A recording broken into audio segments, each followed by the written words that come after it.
Remittance to Treasury by Bank Check.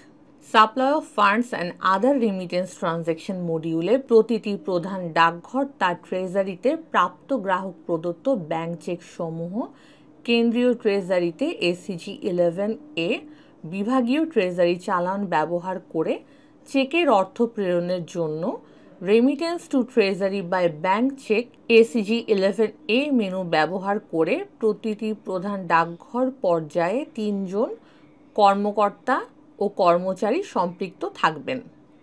প্রধান ডাকঘরের treasury শাখার একজন অপারেটর এন্ট্রি ইউজার হিসেবে, প্রধান ডাকঘরের ট্রেজারার অ্যাকসেপ্ট ইউজার হিসেবে এবং পোস্টমাস্টার অ্যাপ্রুভাল ইউজার হিসেবে কাজ করবেন। Receipt cheque entry by operator. প্রথমে একজন অপারেটর প্রধান ডাকঘরের কাউন্টার এবং প্রধান ডাকঘরের অধীনস্থ সাব অফিসের গ্রাহক হতে প্রাপ্ত ব্যাংক চেক সমূহ এন্ট্রি দিবেন। এজন্য ইউজার আইডি, পাসওয়ার্ড এবং স্ক্রিনে প্রদর্শিত ক্যাপচাটি নির্দিষ্ট স্থানে টাইপ করে লগইন বাটনে ক্লিক করুন। বাম পাশে পোস্টাল সেকশনে ক্লিক করুন। তারপর supply of funds and other remittance ট্রানজ্যাকশনে ক্লিক করুন। এরপর remittance to treasury by bank cheque ACG 11A sub মেনুতে ক্লিক করুন। তারপর remittance by bank cheque memo ACG 11A এন্ট্রিতে ক্লিক করুন। প্রদর্শিত স্ক্রিনে আপনার অফিসের নাম স্বয়ংক্রিয়ভাবে দেখা যাবে। এখন ফাইন্যান্সিয়াল ইয়ার, ফাইন্যান্সিয়াল মান্থ নির্বাচন করে গো বাটনে ক্লিক করুন। গো বাটনে ক্লিক করলে রাউটিং নাম্বার এন্ট্রি করার জন্য একটি ঘর প্রদর্শিত হবে। উক্ত ঘরে রাউটিং নাম্বার টাইপ করুন। এখন সার্চ বাটনে ক্লিক করুন। সার্চ বাটনে ক্লিক করলে ব্যাংক নেম, ব্রাঞ্চ নেম স্বয়ংক্রিয়ভাবে আসবে। ইনস্ট্রুমেন্ট টাইপ চেক নির্বাচন করুন। এখন চেক নাম্বার টাইপ করুন। এরপর চেক ডেট সিলেক্ট করুন। তারপর চেক অ্যামাউন্ট ঘরে তথ্য পূরণ করুন। চেক অ্যামাউন্ট ঘরে যে তথ্য পূরণ করবেন সেটি চেক অ্যামাউন্ট ইন ওয়ার্ডের ঘরে স্বয়ংক্রিয়ভাবে কথায় আসবে। অ্যাকাউন্ট নেমে ঘরে তথ্য পূরণ করুন। অ্যাকাউন্ট নাম্বার ঘরে তথ্য পূরণ করুন। তারপর রিসিভার পোস্ট অফিস নির্বাচন করুন। এখন সেভ বাটনে ক্লিক করুন। সেভ বাটনে ক্লিক করলে ইনস্ট্রুমেন্ট রেমিটেন্স এন্ট্রি লিস্ট প্রদর্শিত হবে। তথ্য সঠিক থাকলে সাবমিট বাটনে ক্লিক করুন। তথ্য এডিটের প্রয়োজন হলে এডিট বাটনে ক্লিক করলে আপনি আপনার সেভকৃত তথ্য এডিট করতে পারবেন। এখন সাবমিট বাটনে ক্লিক করুন। তাহলে আপনার সাবমিটকৃত তথ্য ট্রেজারারের নিকট প্রেরিত হবে। ধন্যবাদ। Remittance by bank cheque memo ACG 11A accept. Operator কর্তৃক এন্ট্রিকৃত চেক সমূহ প্রধান ডাকঘরের ট্রেজারার অ্যাকসেপ্ট করবেন। এজন্য ইউজার আইডি, পাসওয়ার্ড এবং স্ক্রিনে প্রদর্শিত ক্যাপচাটি নির্দিষ্ট স্থানে টাইপ করে লগইন বাটনে ক্লিক করুন। সাব সিস্টেম সিলেকশন হতে অ্যাকাউন্টিং মডিউলে ক্লিক করুন।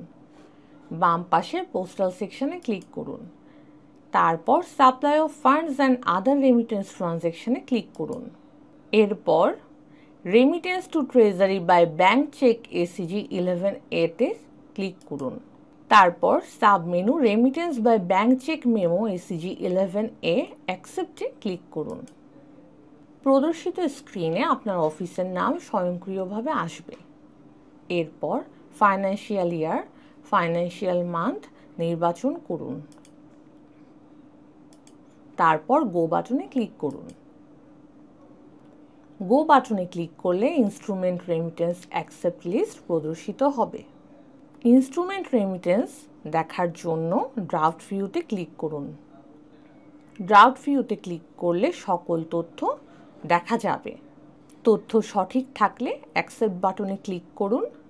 তথ্য যদি এডিটের প্রয়োজন হয় সেক্ষেত্রে সেন্ড ব্যাক বাটনে ক্লিক করুন। সেন্ড ব্যাক বাটনে ক্লিক করলে উক্ত তথ্যটি এন্ট্রি ইউজারের নিকট প্রেরিত হবে এডিটের জন্য। সকল তথ্য সঠিক থাকলে অ্যাকসেপ্ট বাটনে ক্লিক করুন। এরপর ওকে বাটনে ক্লিক করুন। অ্যাকসেপ্ট বাটনে ক্লিক করলে চালান প্রিন্ট বাটনটি স্বয়ংক্রিয় হবে। চালান প্রিন্টে ক্লিক করে আপনি চালান প্রিন্টটি প্রিন্ট করতে পারবেন, নতুবা ডাউনলোড করে রাখতে পারবেন। ধন্যবাদ। Remittance by bank cheque memo ACG 11A অ্যাপ্রুভাল। ট্রেজারার এন্ট্রিকৃত চেক সমূহে অ্যাকসেপ্ট করার পর পোস্টমাস্টার বা HPO remittance by bank cheque memo ACG 11A অনুমোদন করবেন। এজন্য ইউজার আইডি, পাসওয়ার্ড এবং স্ক্রিনে প্রদর্শিত ক্যাপচাটি নির্দিষ্ট স্থানে টাইপ করে লগইন বাটনে ক্লিক করুন। এরপর সাবসিস্টেম সিলেকশন হতে অ্যাকাউন্টিং মডিউলে ক্লিক করুন। বাম পাশে পোস্টাল সেকশনে ক্লিক করুন। তারপর supply of funds and other remittance ট্রানজ্যাকশনে ক্লিক করুন। এরপর submenu remittance to treasury by bank cheque ACG 11-এ ক্লিক করুন। তারপর remittance by bank cheque memo ACG 11A অ্যাপ্রুভালে ক্লিক করুন। স্ক্রিনে প্রদর্শিত পেজে আপনার অফিসের নাম স্বয়ংক্রিয়ভাবে দেখা যাবে। ফাইন্যান্সিয়াল ইয়ার, ফাইন্যান্সিয়াল মান্থ নির্বাচন করে গো বাটনে ক্লিক করুন। গো বাটনে ক্লিক করলে ইনস্ট্রুমেন্ট রেমিটেন্স অ্যাপ্রুভ লিস্ট প্রদর্শিত হবে। সকল তথ্য যাচাইয়ের জন্য ড্রাফট ভিউতে ক্লিক করুন। তথ্য যাচাই বাছাই করে তথ্য যদি এডিটের প্রয়োজন হয় সেক্ষেত্রে সেন্ড ব্যাক বাটনে ক্লিক করুন। তাহলে উক্ত তথ্যটি ট্রেজারারের নিকট প্রেরিত হবে এডিটের জন্য। অন্যথায় তথ্য সঠিক থাকলে অ্যাপ্রুভ বাটনে ক্লিক করুন। অ্যাপ্রুভ বাটনে ক্লিক করার পর চালান প্রিন্ট বাটনটি স্বয়ংক্রিয় হবে।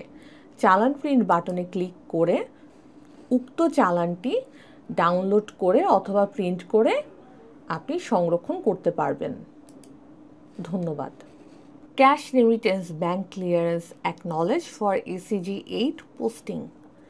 পোস্টমাস্টার বা এইচপিও কর্তৃক অনুমোদিত remittance by bank cheque memo ACG 11A এর বিপরীতে ব্যাংক চালানের অর্থ জমা দেওয়ার পর postmaster cash remittance bank clearance acknowledge for ACG 8 পোস্টিংয়ের কার্যক্রম সম্পন্ন করবেন। এজন্য ইউজার আইডি, পাসওয়ার্ড এবং স্ক্রিনে প্রদর্শিত ক্যাপচাটি নির্দিষ্ট স্থানে টাইপ করে লগইন বাটনে ক্লিক করুন। এরপর সাবসিস্টেম সিলেকশন হতে অ্যাকাউন্টিং মডিউলে ক্লিক করুন। বাম পাশে পোস্টাল সেকশনে ক্লিক করুন। তারপর supply of funds and other remittance ট্রানজ্যাকশনে ক্লিক করুন। এরপর submenu remittance to treasury by bank cheque 11-এ ক্লিক করুন। তারপর cheque remittance bank clearance acknowledge for ACG 8 পোস্টিংয়ে ক্লিক করুন। প্রদর্শিত পেজে আপনার অফিসের নাম স্বয়ংক্রিয়ভাবে আসবে। ফাইন্যান্সিয়াল ইয়ার, ফাইন্যান্সিয়াল মান্থ নির্বাচন করে গো বাটনে ক্লিক করুন। গো বাটনে ক্লিক করলে ইনস্ট্রুমেন্ট রেমিটেন্স পোস্ট লিস্ট আসবে। সকল তথ্য সঠিক থাকলে পোস্ট বাটনে ক্লিক করুন। ধন্যবাদ।